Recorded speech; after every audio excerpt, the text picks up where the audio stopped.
These adventurers have played in the winds like a bird on the wing. They have become the pioneers of the last frontier of aviation.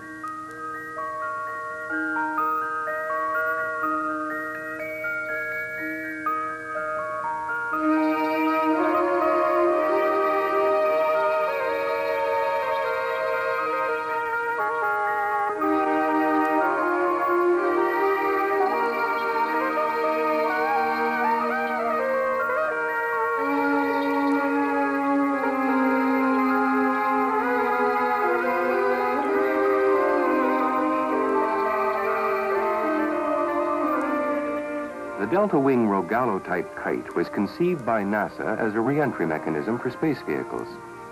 The design was rejected for the more simple parachute. Some innovators in California and Australia, however, recognized the potential of a delta-wing concept for a recreational hang glider.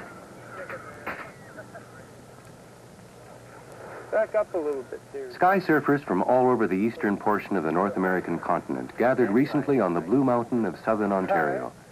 They came to exchange information and ideas, and simply to share together the joy of kite flying on a beautiful late fall weekend.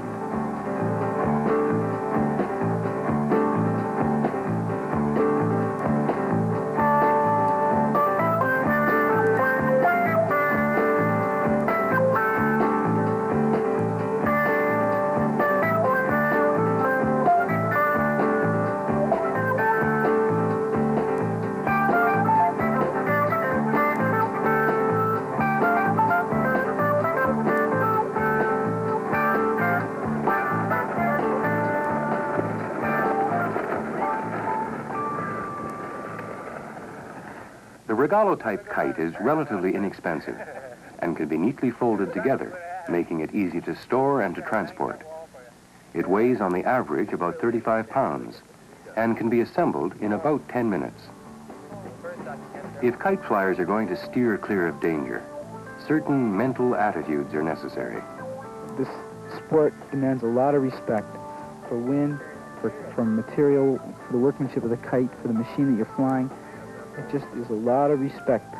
You get a terrific cross-section of people in it, but the one thing is that they are a self-reliant type of individual who is interested in exploring his own personal control and is someone who has a bit of daring but has that personal control that lets him be a little daring successfully.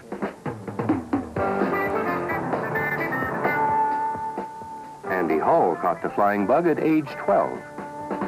It's exciting, it's a challenge. It's the greatest feeling I've ever had.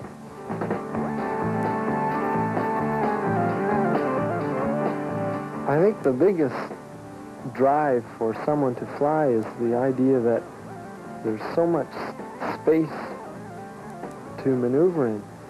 When you're on the ground, you're so confined. When you're in the air, you have a three-dimensional world all to your own. The thrill of being in the air, completely on your own, with literally nothing underneath you or around you, is just an unbelievable sensation. It's the finest experience because no one but you is involved. You're dealing with the elements, and the way in which you deal with those elements is your own personal ability. And it's a personal satisfaction that you don't get any other way these days. It's a freedom thing. Only in a steady uphill wind is foot-launched hang gliding possible. Ideally, the wind velocity should be a constant 10 miles per hour. The flyer's body is supported by a swing seat or other form of harness which hangs from the kite's center of gravity. He controls his flight by shifting his body weight and maneuvering the triangular trapeze bar which hangs in front of him. Once you can negate the sink rate of the kite by the upward rush of the air and stay in one place and soar, that's it. There's nothing else you can say. There's no better experience in hang gliding than soaring.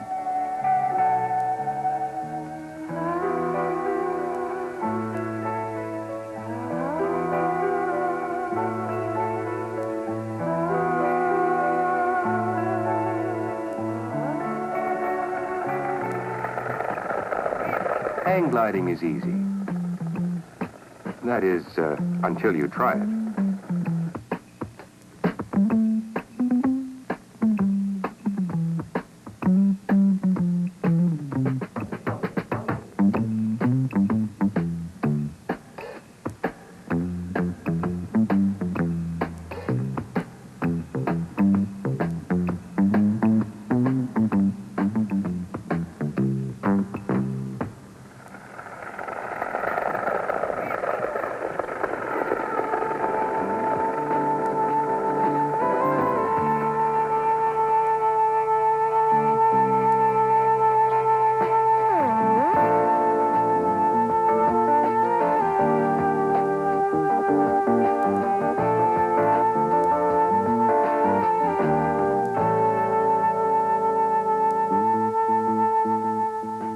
Skysurfer Bob Grant is getting tremendous lift from an ideal updraft. He's going to use the altitude he has gained to attempt a 360-degree turn. Because this is a dangerous maneuver and causes the kite to descend rapidly, kite flyers like to be a long way from the ground before they try it. This gives them time to recover if they get into trouble and go into a sharp dive.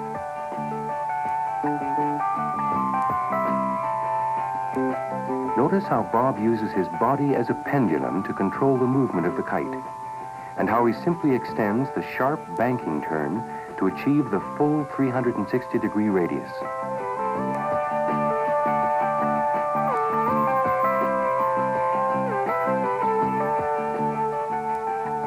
It's taken years for Bob to build up enough confidence and expertise to attempt such a maneuver.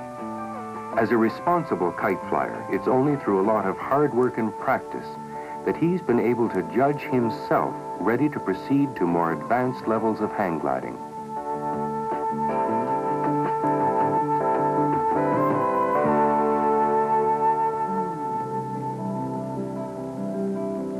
I think that is the biggest problem in this whole game, is trying to learn how to limit yourself or find where your bounds are, you know, when you're overstepping yourself and when it's time to slow down and think about it.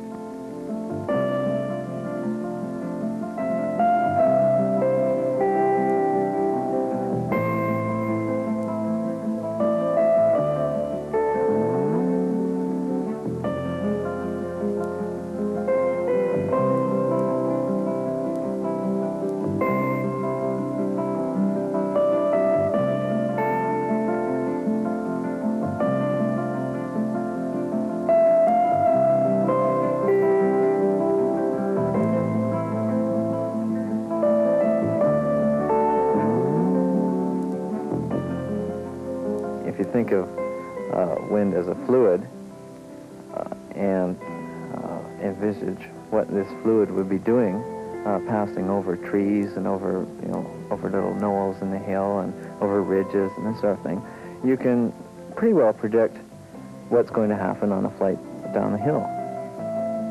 But for a euphoric flight down the hill, there is a price to pay.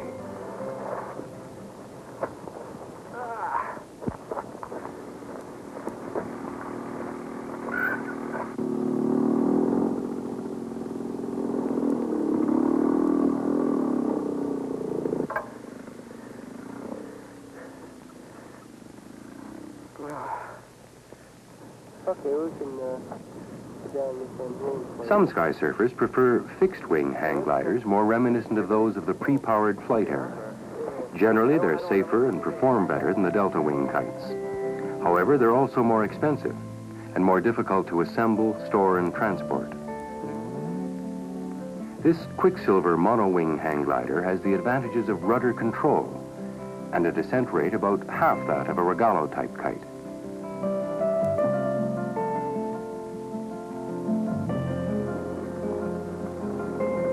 This hang glider can be assembled from a kit in about 45 hours. Some Skysurfers, however, prefer to build their flying machines from scratch. Victor Carpenter has a very appropriate name. By profession, he's a master craftsman who builds championship ice boats and sailboats entirely from wood. His affinity to wind-powered vehicles naturally led him to skysurfing, which he calls three-dimensional sailing. Being a perfectionist, Victor would consider building nothing but the finest of hang gliders. I picked the Vollmer swing wing because it has full controls like ailerons, rudder, and elevator. And it has large control surfaces to get out of spins and that at low speeds. But it's one of the hardest planes to build. So this interests me too. It's sort of a challenge. They have both aluminum and the wood model now, but I prefer the wood because I love working with it. And wood's also has a great strength to weight ratio. So you can build a pretty light ship. The wood has unlimited fatigue resistance. You know, as long as you're watching it so that it isn't rotting, which can be visually inspected, then you know it isn't fatiguing on you. Metal will bend and bend and bend till she'll eventually crack or fail. In 1941 in California, Volmer Jensen designed the hang glider Victor's building. Jensen's work fills the historical gap between the accomplishments of the hang gliding pioneers of the pre-powered flight era and the current generation of sports-minded sky-surfers. His highly sophisticated designs have continued to remain a source of satisfaction to discriminating sky-surfers and builders everywhere. You enjoy the building it, and when you're flying it, I think you would enjoy it more knowing that you know you've created this yourself. Hang gliding is a year-round sport. For sky surfers who can ski, winter flying has advantages because skis make more stable platforms for takeoffs and landings than do feet.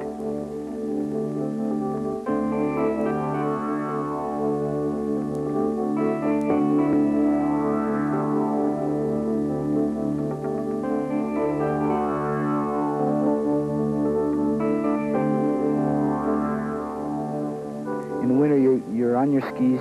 You have the ability to let them do the work, and you can focus all your attention on the kite, what you're doing in the kite, and how to react to what's happening in the kite, okay? In other words, it takes 50% of your mind that would, in the summer, be on your running, and puts 100% on what you're doing in the kite.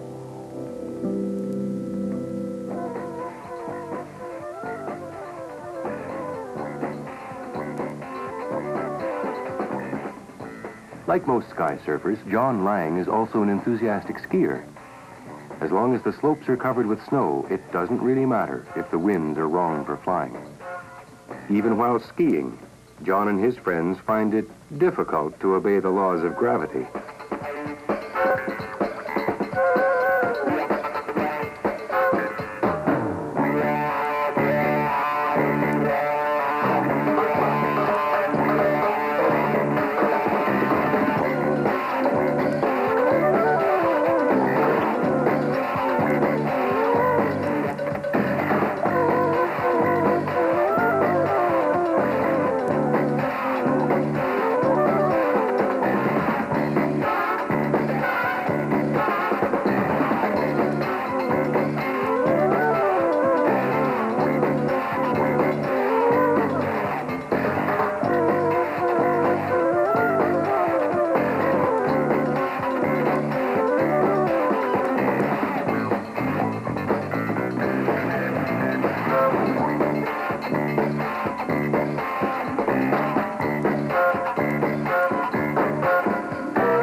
Hang gliders must be assembled with extreme care and attention to detail.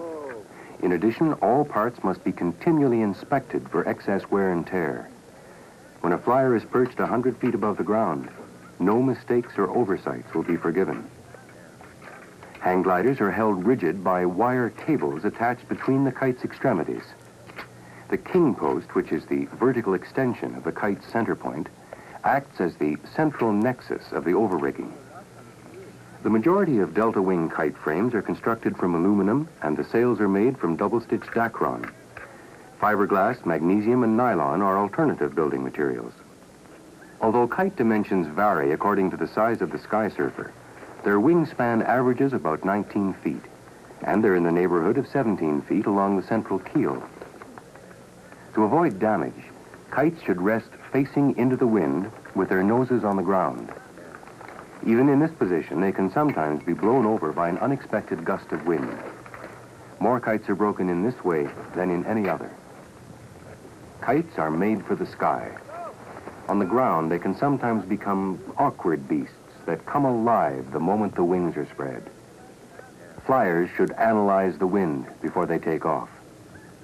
Finally, they should place themselves in a mental attitude which will allow them to put their full concentration in the task at hand. You know, if you have achieved a level of, excellence at flying, you get to the point where you say, well, you put the nervousness aside and you say, well, it's time to go, and you just hook in, and you try not to think anymore about it. You just hook in and you go.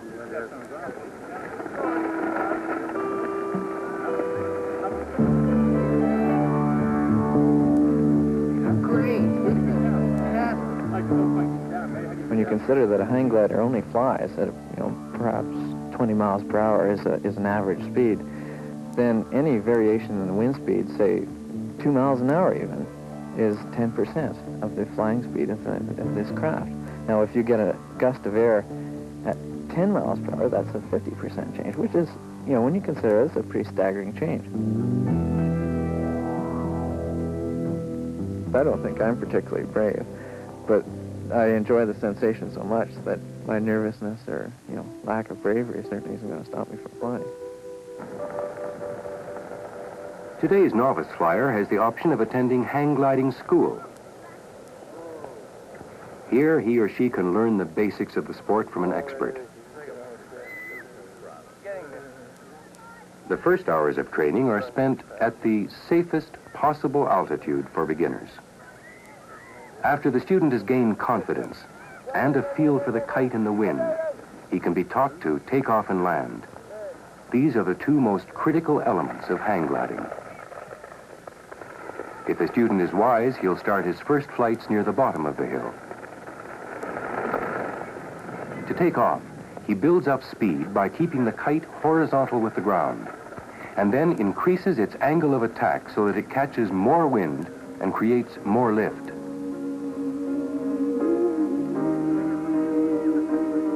To land softly, he stalls the kite as he approaches the ground by pushing the trapeze bar up and out. Eventually, the Skysurfer feels ready to try a run from the top of the hill.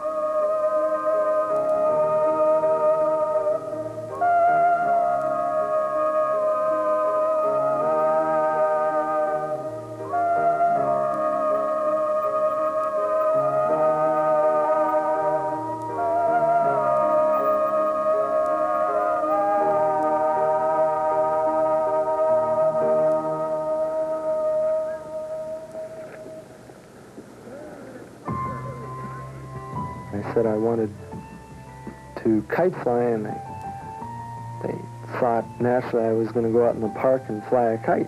And when I said I was going to ride the thing, they just said, forget it. They all thought I was crazy. Skysurfers are not the first aviators in history to be labeled crazy. Always, those pioneers who most directly confront the elemental miracles of nature appear as strange to observers with less courage. The cynics will never know how the wind that bombards the flyer's outer senses soothes his inner soul. They will never comprehend the wild freedom of surfing through the atmosphere on an invisible wave of air.